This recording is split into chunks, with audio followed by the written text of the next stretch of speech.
50,000 বছর মানুষ দাঁড়ায় থাকবে, দাঁড়ায় থাকবে, দাঁড়ায় থাকবে, বিচার শুরু হচ্ছে না।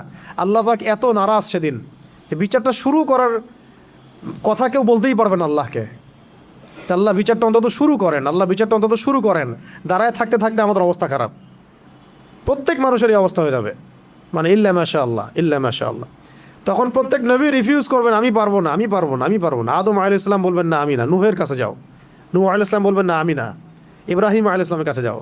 এভাবে একে একে একে একে করতে করতে রাসূল সাল্লাল্লাহু আলাইহি ওয়াসাল্লাম পর্যন্ত আসবেন যখন, তিনি বলবেন যে আমি সুপারিশ করবো ইনশাআল্লাহ, আজকের এই সুপারিশ আমার জন্যে।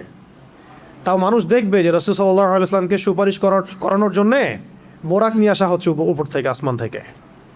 জিবরাইল আলাইহিস সালাম আসছেন, তিনি সেখানে উঠছেন, উপরে নিয়ে যাওয়া হবে। মানুষ দেখতে পারবে একটা বিশাল অট্টালিকার সামনে, আসমান এবং জমিনের মাঝখানে। এইটা হচ্ছে মাকামে মাহমুদ। এখানে গিয়ে রাসূল সাল্লাল্লাহু আলাইহি ওয়াসাল্লাম সেজদায় পড়ে যাবেন। কত বছর সেজদায় চলে যাবে আল্লাহ ভালো জানেন।